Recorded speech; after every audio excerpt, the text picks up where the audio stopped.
exactly what we see. Though it looks like Ross is the better board at this moment. As we zoom in, we'll take a look at Tuan's board. He's got a bunch of lands over there along with a Courser of Crewfix, a Rattleclaw Mystic, and it looks like maybe a Sylvan Caryatid on top of his deck. He is ahead in terms of encroachment. That's true. We'll say that right now. That's true. I mean, that's a big deal. First Courser there is in Ross's territory right now. For Ross, he's got more permanence, which is a good thing for him. He's got a Courser, 2 copies of Sylvan Caryatid, a Dragonlord Atarka, which has been turned sideways, Hornet Queen tokens, along with a Satyr token, and a Xenagos. However, he is not encroaching as well as Tuan is. No. I mean, Ross is on his heels right now, literally on the board. I mean, yeah. The Hornets are way back up. I mean, this is a tough spot for Ross. Light totals are accurate here between You can't Merriam even and see Nguyen. his Dragonlord Atarka. It's basically concealed. It's hiding under a Satyr token. Yeah. Because there's no place for it to be. See a little Haven of the Spirit Dragon action here for Nguyen. 1 copy in his list. Yeah. Top card of Tuan's deck now as his deck slowly encroaches over towards Ross to Genesis Hydra. He's also going wide. I mean, look at those forests. That's true.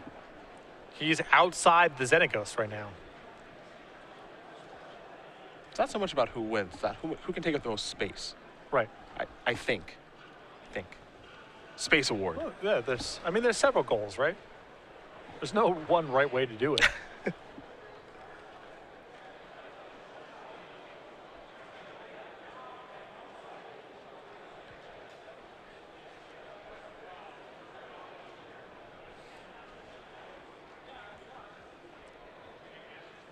I'm going to play a copy of Pelucranos now. We'll pass the turn back. Merriam will untap his Dragonlord Atarka. Draw a copy of Dragonlord Atarka. Nissa on top of the deck. Noteworthy, though, that Tuan does not have a lot of mana. I mean, he has 10 or so, but given that it's a Green Devotion Merriam, we're at this stage of the game, he can't go wild with Pelucranos next turn. He's not at a spot where he can realistically kill Dragonlord Atarka, for example. And this turn, Ross could take the opportunity to attack with quite a few flyers here. We'll see. As he's going to reach for Xenagos. Gets a lot of mana. He'll play Whisperwood Elemental.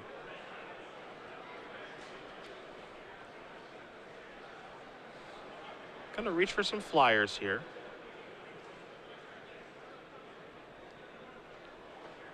He gets the opportunity to actually play another Dragonlord Atarka if he'd like to kill Pelucranos if he's worried about it.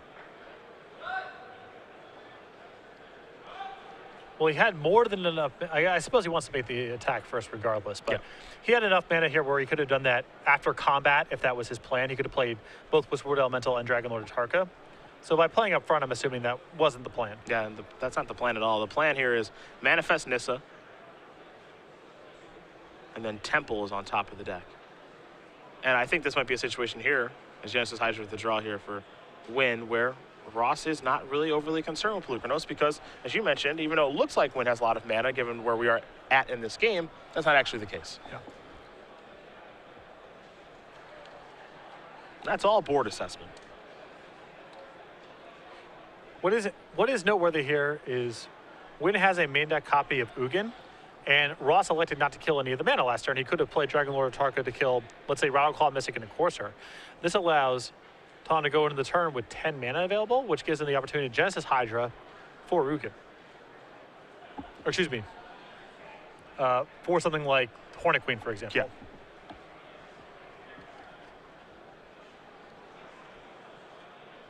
Could have at least forced Nguyen to have an untapped land. Well, it's time for a big Genesis Hydra now. This might be what can help save him. It'll be for 8. And that might be the reason that Ross decided to hold back on the Dragonlord Atarka. This allows him to sweep up whatever happens to come out of this if it's something of note. Whisperwood Elemental is the best he can do. And that's not going to get it done here. Dragonlord Atarka on its own is going to be lethal, ignoring the Hornets and everything else. And those will certainly help get it done. So Ross Merriam is going to win game number 1 here over Tuan Nguyen. Green Red Devotion Mirror goes to the player on the left. And that means it's time to get a good look at the sideboards here and get an idea of what these players are working with. We will start with Nguyen as he'll be on the play. He's got 2 Arbor Colossus, 4 Gaia's Revenge, 2 Mistcutter Hydras, haven't seen those for a while, 4 Nellius Disciple, a Seismic Rupture, and 2 Barrage of Boulders. This is not a lot to do with the mirror match at all. I mean, Arbor Colossus is an okay threat. It's another big thing to do with a lot of mana, and it's a reasonable answer to Dragonlord Atarka, but the rest of the sideboard is not gunning for the mirror match at all.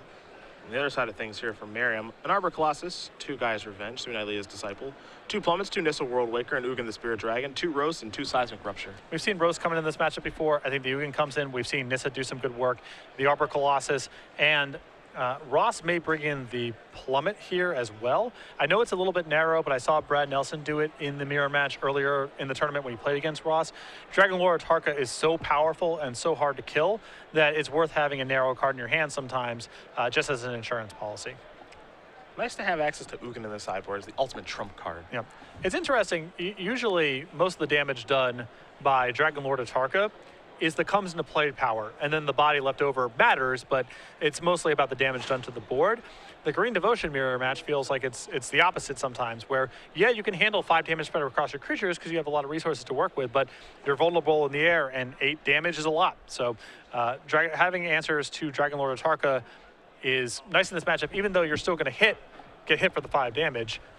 Not dying to it outright may lead Ross to want to put Plummet into his sideboard, or into his main deck, rather. We've seen a lot of Green-Red Devotion this weekend. We're going to see it again in the finals as one of these 2 players has to win. And a place that you can play this deck, because it still looks to be pretty good, is Regionals coming up on August 1st. And this is going to be the weekend of the Pro Tour after Grand Prix Richmond. So if you're not qualified and you're living in the United States, head over to StarCityGames.com/regionals. Find the regional championship closest to you. Whether you're trying to qualify for the Invitational, grind Open Series points, or just play a large cash standard tournament, Regionals is a great tournament. Take a look at the playmat that's available as well. Free and exclusive to the first 200 players. August 1st, plant your flag. StarCityGames.com/regionals for more information. Should be a fun tournament. Able to keep running these tournaments too because the attendance has been great. Yes. States and regionals on Pro Tour weekends have been very well attended tournaments. So I want to thank you guys at home for hanging out and coming to play. And we'll be able to do more sweet stuff like this next year, you have to imagine. Yeah, regularly getting regional and state championships with, hundreds of competitors. Yeah. Great response. And I would suggest having a plan for Green Devotion. Yeah. Going to play in those tournaments. I think that that's a very good idea.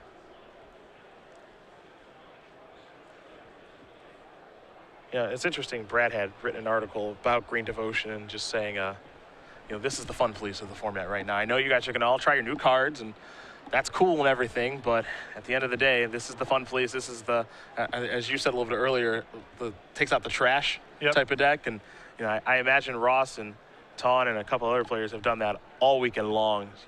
Your brew isn't refined just yet. My deck is as normal as it's ever been. Let's go. What's so potent about the deck is it can play fast or slow. If it's just a pure race to see who does the most powerful thing first, Green Devotion wins a lot of those games. And even in the matchups where it's not about that, or your opponent has responses to your big play, you can play slow and steady Magic. You can just grind people down with Polukranos and Whisperwood Elemental and eventually get to your 7-mana creatures. And decks that can play at 2 speeds like that are very dangerous. This deck can definitely do that.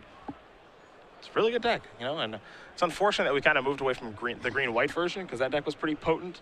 I guess it's fortunate given that it did take a while to win, but it was I understand it. It's cool if something like that happens once every couple of years, to give a sense of Magic being this huge game and you never know what can happen, but less of that, not more, is what I'm in the market for.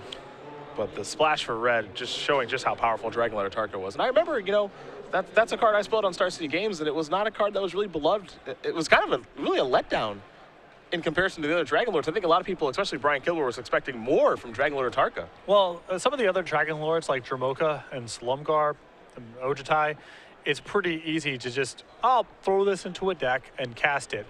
Once you hit 7 mana, it becomes harder to imagine just throwing it in normal decks and casting it. With that said, it slots in so perfectly in this deck full of mana acceleration. Well, Tuan Nguyen will be on the play here for game number 2. Ross Merriam does win game number 1. It does look like he's a little bit more prepared for the mirror, too, given the sideboard cards. We'll see if he's able to draw them or not. And Tuan, of course, being on the play, huge in the devotion mirror, so perhaps he just accelerates right past him and does something broken. We'll find out. Either way, winner of this match is going to be playing against Logan Mize and his white-blue heroic deck, which he has been running rampant on this tournament with. Great deck selection and great build here for Mize this weekend. Tuan is behind in the mirror match in a lot of subtle ways. He's only got 3 copies of Nykthos versus Ross's 4. He's got a main deck copy of Ash Cloud Phoenix, which doesn't feel appropriate for the matchup. And the sideboard, as we mentioned, had very little going on. Only Arbor Colossus, and that card's not even great in the mirror match. It's simply good.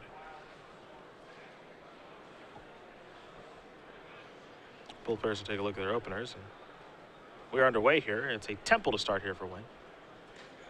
We'll take a look at the top card. He's also on 2 copies of Genesis Hydra to Ross's 3. Sure.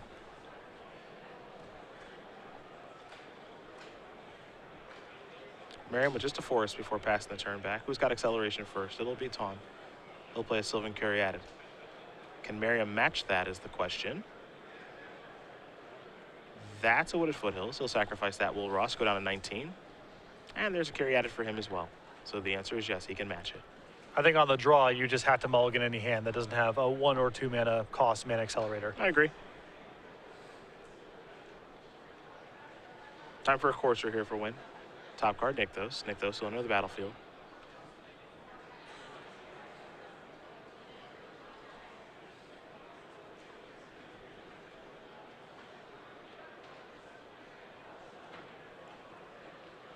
Top card now is Xenagos.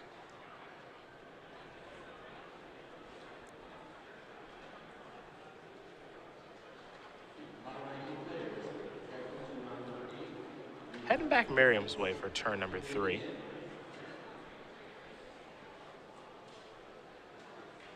See if he's got anything crazy to do here. Looks like he might be jammed up a little bit on lands. It happens a decent amount to players when you watch them play this deck. There are 24 lands in the deck, but there's also a ton of mana acceleration. Sometimes I think you do get stuck a little bit. There's a Morph. A Rattleclaw Mystic, I believe, for Merriam. Give him a little bit of surge of mana next turn if he'd like to use it. As Zenny goes to the draw here for Nguyen. Forest will enter the battlefield. That'll trigger the Courser. Nguyen will gain a life. We'll see the next card down here from Courser in just a moment. It's a Wooded Foothills.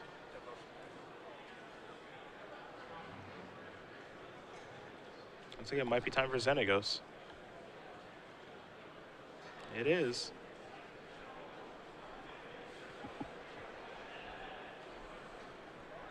We'll see how Nguyen wants to use the Xenagos here. Merriam with some real catching up to do. Nguyen can go to Dragon Lord Tarka starting next turn.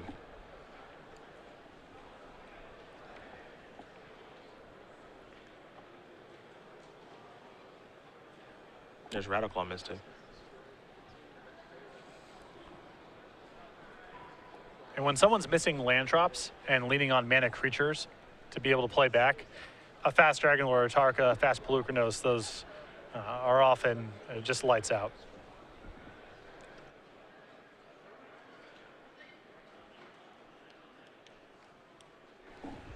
Well, to Merriam, we're going to go. He's got some serious catching up to do. Nissa in hand.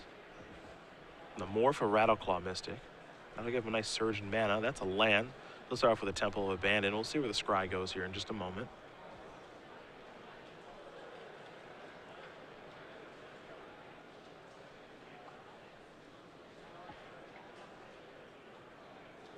Merriam assessing his hand along with the top card of his library.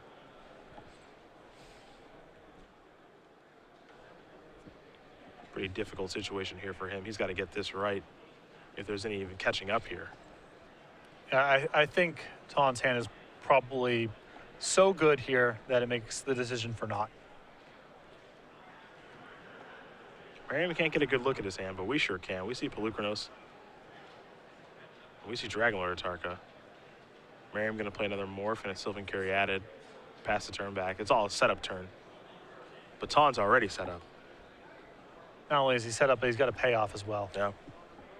He'll draw Wooded Foothills for the turn. Nykthos on top of the deck.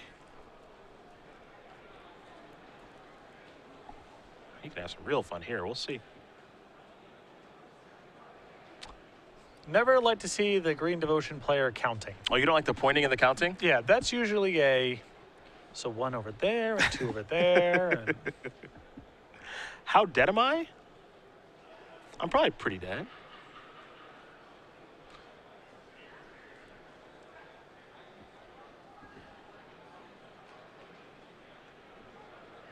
Wooded Foothills looks to be the land that's going to be played.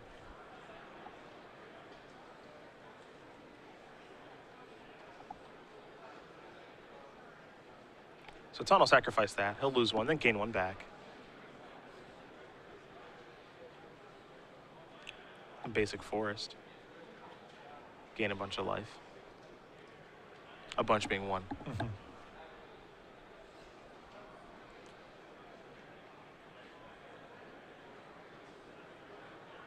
A Nykthos check shows 5 green mana symbols, so it is plus mana.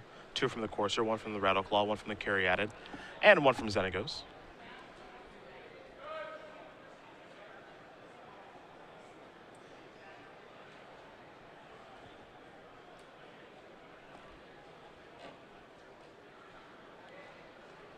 And Tom might be just doing the math. Is it more efficient for me to play Polukranos and fight this turn?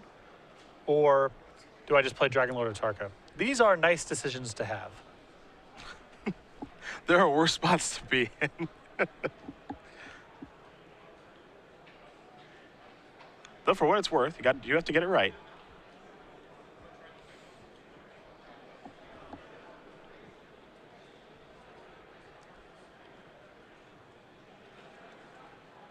You can see Nguyen doesn't know the math as well with his deck as certainly Merriam does. Yep. And it is just one big math puzzle as far as how much your spells cast, how you want to activate them, and how efficient you can be with your mana. You really don't want to leave any mana laying on the table.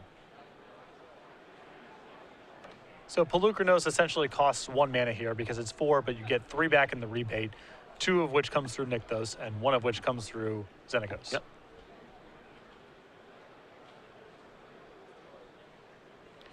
Sure, this turn's fine too, I guess. Yeah, Polukranos and Dragonlord of Tarka. It's just, yeah, just kill your stuff. 2 there, 1 there. Yep, get those out of here. Solid turn. Yep. Some leftovers also. Yeah. In the event the Ross fires back.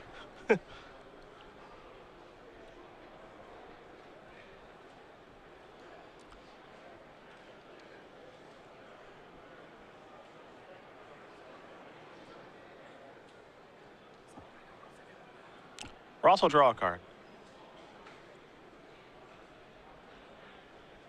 We'll see how much longer he wants to play on here. Yeah, I didn't think so.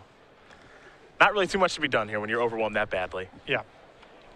Ross was a little slow out of the gates, missed some land drops, and Tuan had that mana acceleration, a big payoff draw that there's no real response to. Tuan Nguyen going to win game number 2 here over Ross and Merriam in the Green Art Devotion Mirror. For Merriam, what's important for him, he's on the play here for game 3. Yes.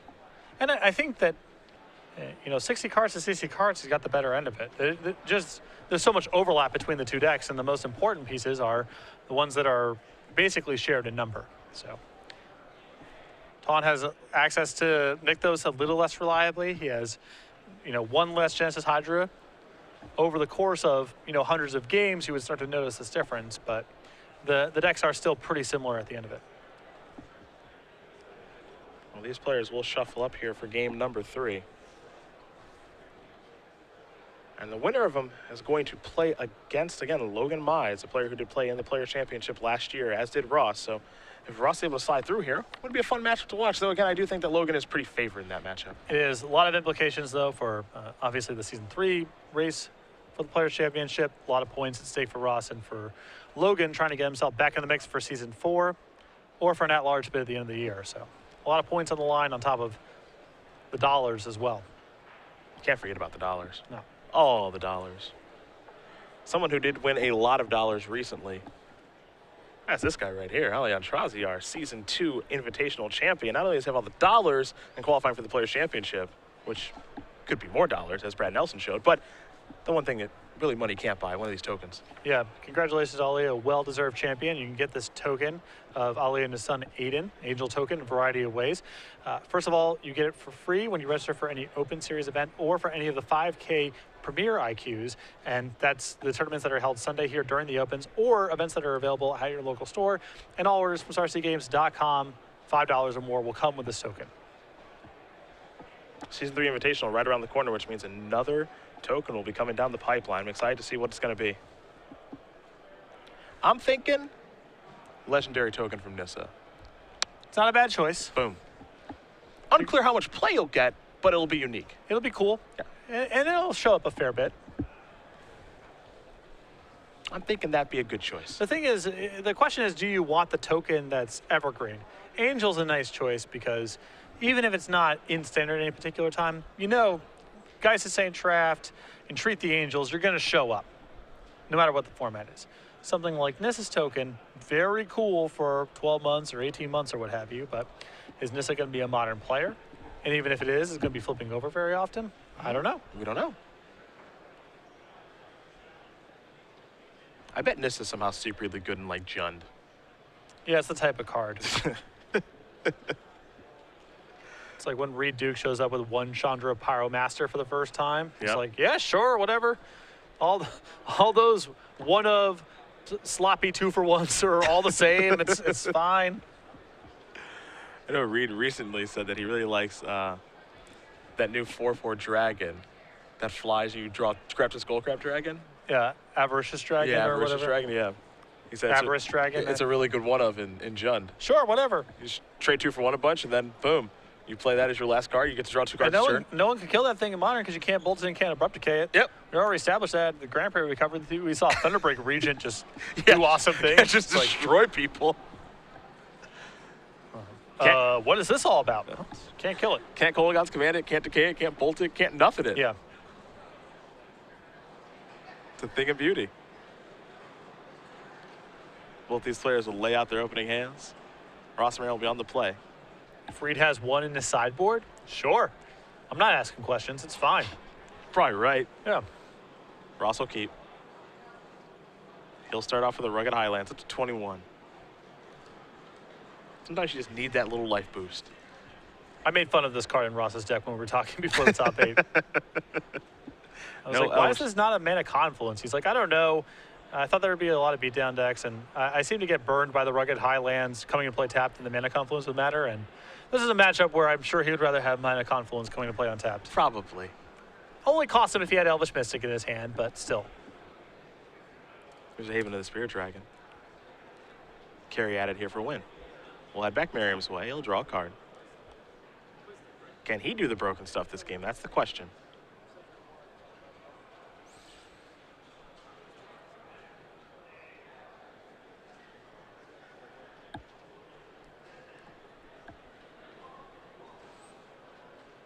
Ross taking a long look at the hand here.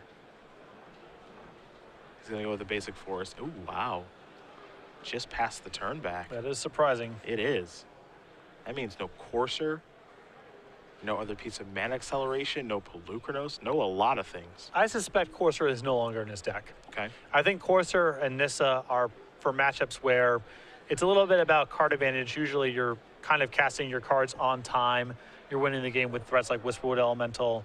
And this is not that kind of matchup. Sure. It's about just getting ahead of schedule into something that matters. So not surprising to see Ross not have Courser, but it is surprising to see no more mana creatures and no Pelucranos to play either. Yeah, nothing to play that turn is much of a surprise to me.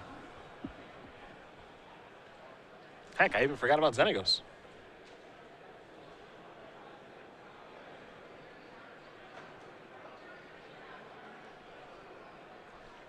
Tuan has a Xenagos. Might be bringing a Satyr token along with it.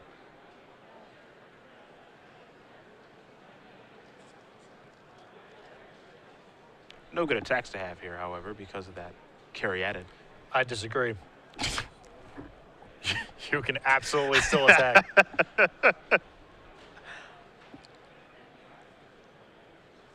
Wishwood Elemental going to bring a Manifest along with it. To win we go. Here's the one with an active Xenagos. So it appears a bit of a mana advantage as he draws a copy of Pelucranos. See if he can take advantage of it here.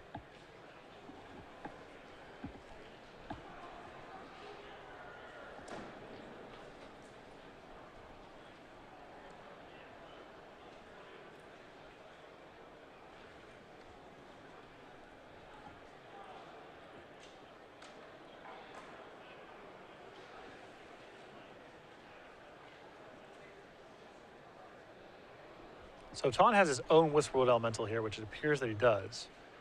Then this gives him the opportunity to really pull ahead mana-wise with Xenagos the following turn. Here's Whisperwood. Here's a Manifest. Is there any way for Ross to capitalize this turn is the question. Though I think there may have been a misstep that turn from Tuan, as I believe he has a Caryatid in hand. So I think you could play Caryatid first, then plus the Xenagos, then have enough mana to cast Whisperwood. Unless he wanted to have an extra blocker back on defense to protect the Xenagos, but he's got a good defensive board already. Merriam going to cast Roast. Go after Whisperwood Elemental. You have to assume that, given that Ross didn't do anything on the third turn, that he's probably got some reactive spells in hand. Yeah, I mean, the Roast totally makes sense with what's happened so far. And the Roast is so good here for Ross because now the attack from Whisperwood Elemental on Xenagos, assuming he makes it, forces Tuan to either lose the Xenagos or lose one of his creatures. Yep. And a creature here is not only a creature, but it's also mana from the plus power next turn. Now there's the concern, I suppose, that if Ross does attack with Whisperwood Elemental into Xenagos, Tuan could say, I'll double block, but maybe Ross is okay with that exchange. I'll kill 2 of your creatures, you kill my Whisperwood Elemental, and then we move forward accordingly. So we'll see. The one thing we don't know is what the manifest is for either player right now.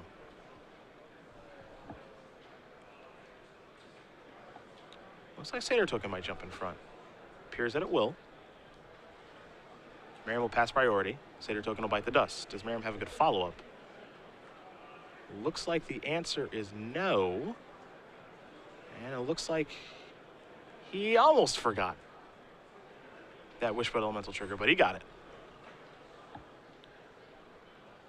Tuan will untap. He'll take a draw.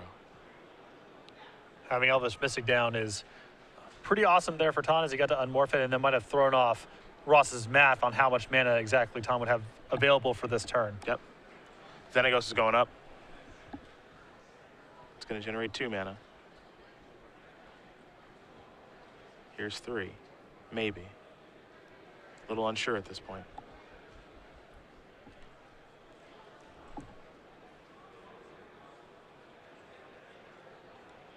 Seven feels like a Dragon Lord Atarka.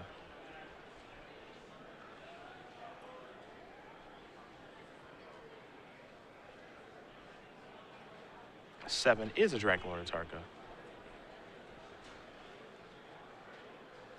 And it takes down Whisperwood Elemental.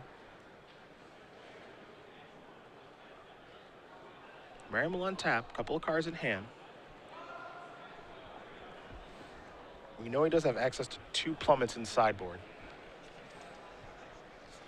I'm starting to think Ross just must have a lot of lands in hand because he's been saying go with mana left over on a bunch of turns. He's had good opportunities to make a big play. He has a Dragon Lord Tarka as a manifest. Looks like these Dragon Lord Tarkas are going to trade. What's interesting about that turn is that's a turn where Ross could have made an attack with Dragon Lord Tarka, just as the manifest. And then maybe Tuan says, I'll block with my Caryatid. And then Ross says, unmorph, 3 there, 5 to your Xenagos. But the question I suppose you have to ask yourself is, does he want to actually kill Xenagos and Caryatid, or does he actually want Tuan to block with his Dragon Lord Tarka because he wants that off the table? I'm sure Ross made the process there himself the same way you're describing, and if he went face up and attacked, I'm sure he was trying to trade with Dragon Lord Tarka. Sure.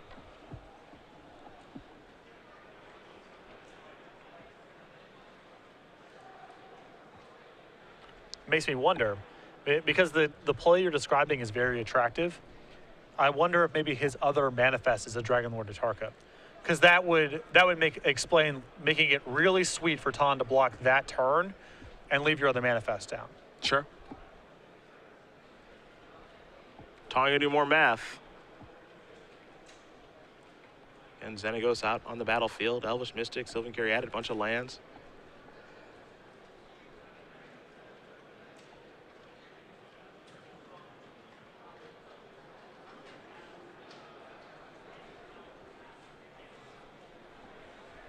And this might be a spot where the way that Tuan has built his deck differently is an advantage, because he has his one copy of Nykthos in play, same as Ross, but instead of having a second Nykthos, he has a Haven, and now there's Dragonlord Tarka in the graveyard. Yep. And that Haven could play a pretty big role in things. Seems like an irrelevant one of, but that might not be the case.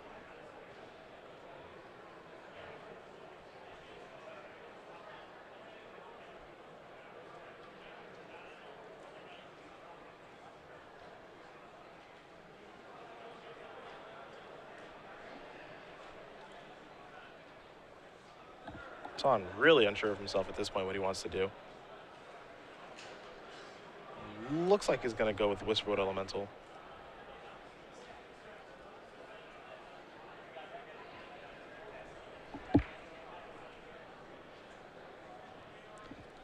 Again, when you have Nykthos and Whisperwood Elemental and Xenagos in play, just count up. It's 1 for being a creature.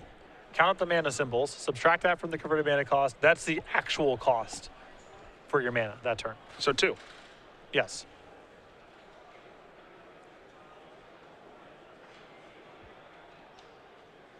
It's a lot easier than trying to do the math as you go, because it's constantly changing. So Yeah. you need to develop these shorthands.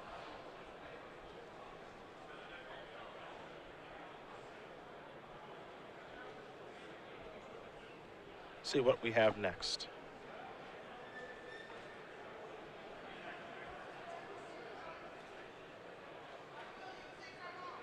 Looks like Lucranos is on the way.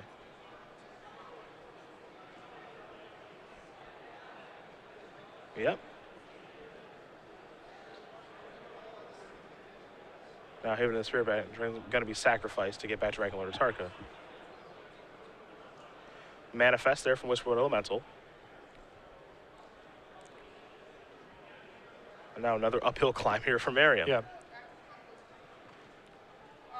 Tuan has the most powerful and relevant, second most powerful and relevant, and third most powerful and relevant card in play right now. What's interesting about this is that Ross is always the one drawing to the most powerful card in the matchup, though, because he has the Ugin in the sideboard. So that is a draw that Tuan can't compete with. Well, Tuan has his own main deck copy of Ugin. That gives him a slight advantage. Yeah, but at least let's it's 1-1. Yeah. And it at least gives Ross some hope.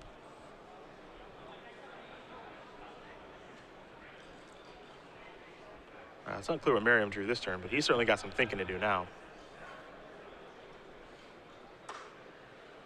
Does have a copy of Lucranos. And Ugin's so powerful in this spot, too, because all of Tuan's, not only his permanence, but his mana evaporates as well. He's down a bunch of mana creatures and Xenagos. He goes down to just having 4 lands in play and a manifest token.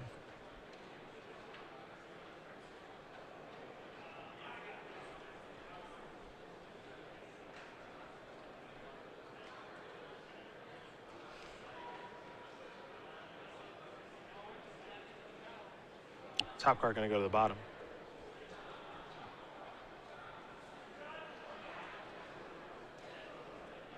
See what's next for Merriam after playing that Temple of Abandon. Oh boy. Well, if Ross is playing towards Ugin right now, there's nothing to be gained by killing anything or playing his own stuff, because he knows the stuff he plays is going to get killed by Dragonlord Tarka. Yep. And or it's just killed by the Ugin, assuming that Ross can play it and use it. Yep. So he kind of has to just hope to survive this turn. Maybe Tuan plays out his whole hand here. I'm curious as to what maybe the morph or the manifest is for Merriam. You kind of speculated a little bit ago that we might think it's another Dragonlord Tarka. The fact that he was so aggressive in offering up a trade, especially with Tuan having Haven of the Spirit Dragon in play, makes it feel more likely than normal to me that that's what's going on here. Okay. It would also explain saying go here with 7 mana available. Yeah, likewise, yeah, I agree with that too.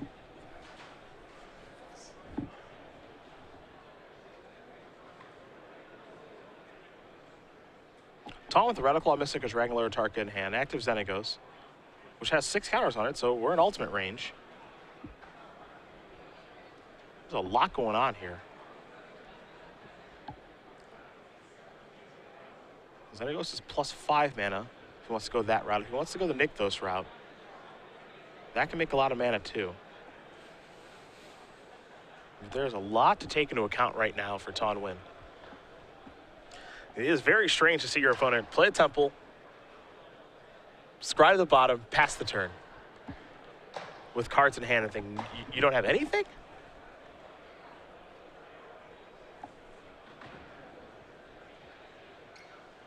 Just don't buy it.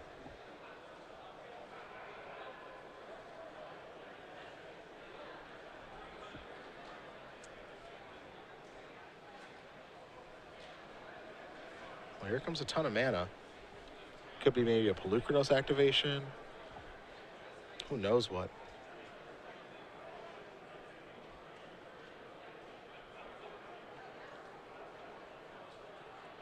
What's interesting, just it feels like from a distance that Ross is trying to lull him into some sort of mistake. Well, just don't know what it is. There's the question of what's going on with that manifest, and then there's the question of, does Ross already have Ugin, or is he aware that that's his only way out of the spot realistically? And is there a way to induce as much as possible out of Tuan, so if Ugin is the card, Tuan can't beat him with a follow-up? Xenagos is going to go up to 7 now. So there's even more mana. You can see keeping track of it there. With our mana counters. 14 green. 2 red. Sword of the Animist.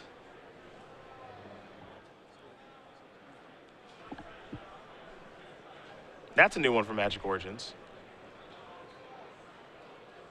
Many believe probably going to be pretty good with Battle of Zendikar.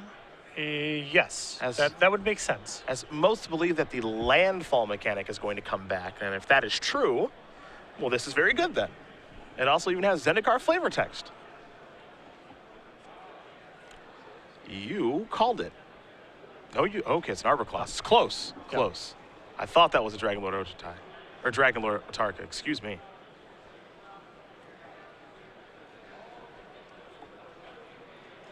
So Pelucranos fought for 5. Arbor Colossus is a 6/6, however.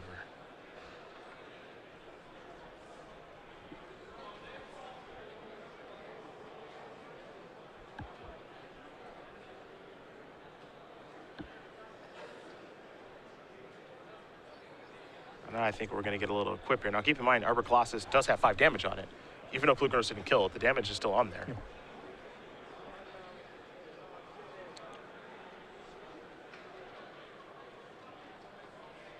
Here comes the manifest creature. I suppose the question is, anything else going to attack here? What's also notable there is that Arbor Colossus provides 3 green for Nykthos. Mm-hmm. Maybe Ross needs that.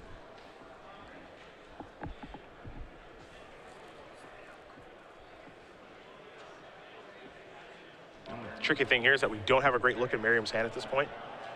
We know that Tuan Nguyen is working with the Dragon Lord Tarka in hand. That's about all we know.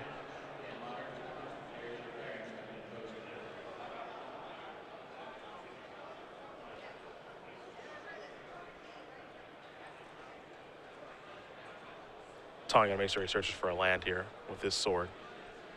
Ross is ready to block now.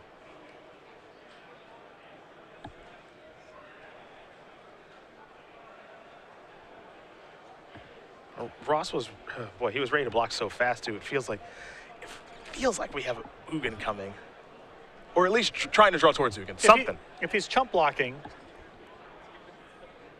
he would need to have an untapped land. Assuming that he's chump blocking with the Sylvan Caryatid. Yeah.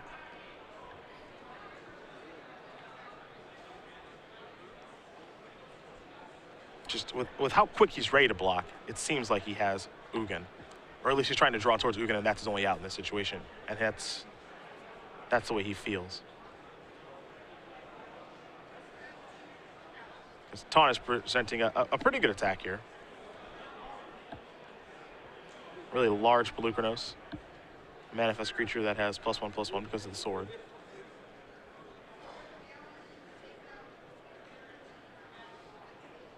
Merriam's at enough life that he could probably just take this damage too. Yeah, he's not forced to block just now, but if he's on Ugin or bust anyway, he's going to lose his own board when he activates Ugin. So there is an incentive just to block now and save yourself the life total if you're going to lose everything anyway. Also, you know, his life total is high, but Lucanos is hitting for 10. 10's a lot. Yeah. You know? It's not a lot.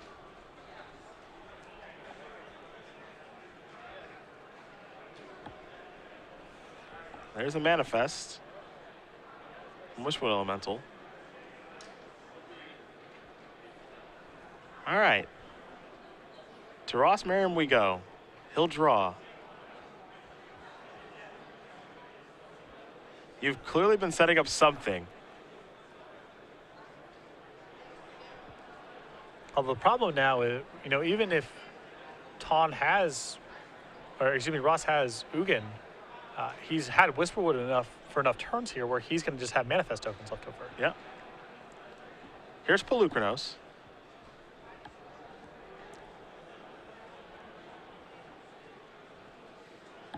Merriam will pass. His turn a very short one.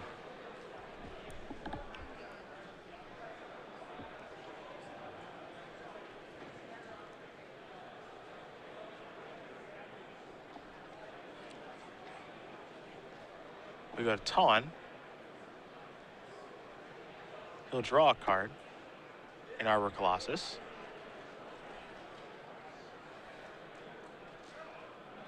His turn could be a pretty long one.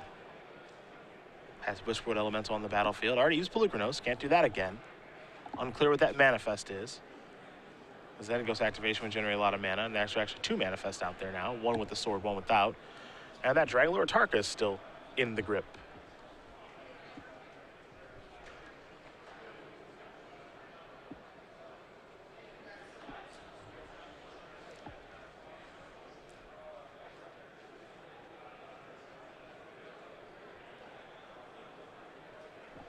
A lot of resources to work with, threatening lethal to Ross this turn. Ross is basically hand up. I mean, he has the option of activating Polukranos inside of combat. For some amount. But that's about it.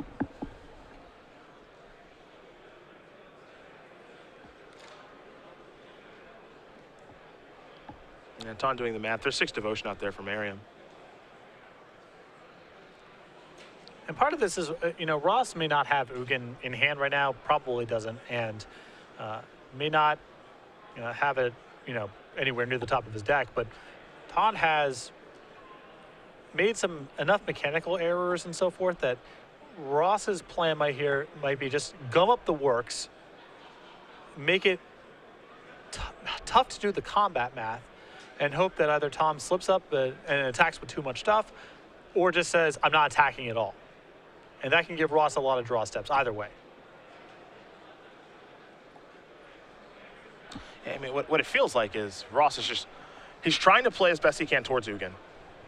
And he's trying to get these manifests off the table. Yes, and he's trying to get the manifest off the table because if he does find Ugin, that's the leftovers he has to worry about. Yeah.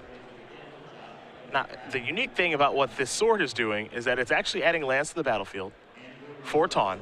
So he's actually able to start hard casting spells again, because most of the time with Devotion, a lot of your mana is generated by creatures, and then Ugin will took those away. Well, the sword's actually adding lands to the battlefield, so we could see a situation where Ross does draw Ugin, cleans everything off, and then Tuan says, okay, I will cast my Dragonlord Tarka. Exactly, and a couple turns ago, it looked like if Ross was able to find Ugin, Tuan would have lost all of his mana. He would have been down to 4 lands, and Ross would have had several clean turns of development before he had to worry about something like Dragonlord Tarka. But now, with Tuan having attacked with sort of the Animus for a little while, hard casting, as you mentioned, is going to be easy. The manifest creatures are going to die, and Polukranos got chump blocked. So the manifests were a forest and a wooded foothills. Polukranos got chump blocked.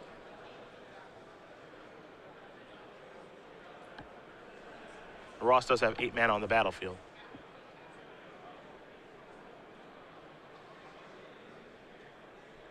Ross is really, He's trying to exhibit as much strength as he possibly can right now.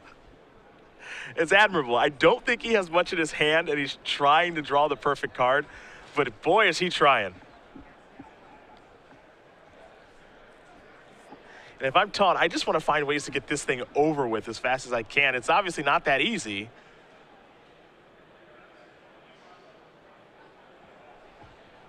So we got a Xenagos ultimate now. There, oh my. Okay. That's a lot to work with. A Hornet Queen, a Rattleclaw Mystic, a Nykthos, a Dragonlord Atarka, a Whisperwood Elemental,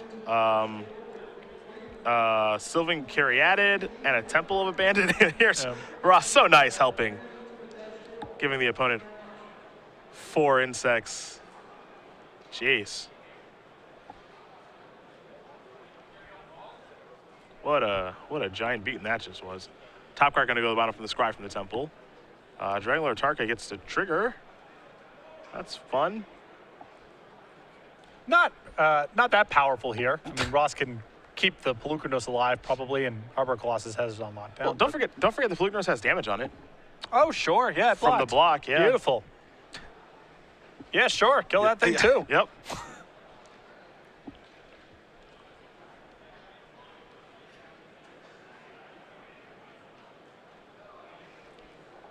Pelucranos gonna fight some stuff, it appears.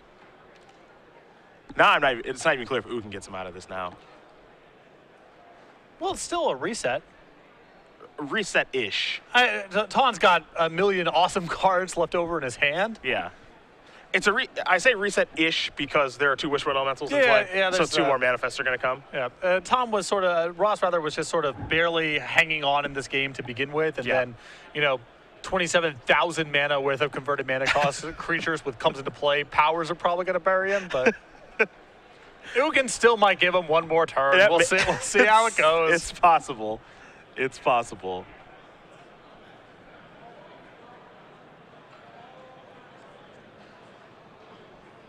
And just for good measure, Arbor Colossus. Yeah, sure. This too, just in case you draw a Dragonlord Atarka. Ross. I mean, he missed his Whisperwood Elemental triggers there. That's actually true. That's actually true. Yep. But no Ugin off the top of the deck. So Tuan Nguyen's going to win this match over Ross Merriam, 2-1. The Green Red Devotion mirror goes to the player on the right, and he will have the difficult task of defeating Logan Mize in his white-blue heroic deck. That's going to be hard. Going to be tough. We know, that matchup is very solid for Logan. We saw in the semifinal match as well, and one match to go for Logan here to get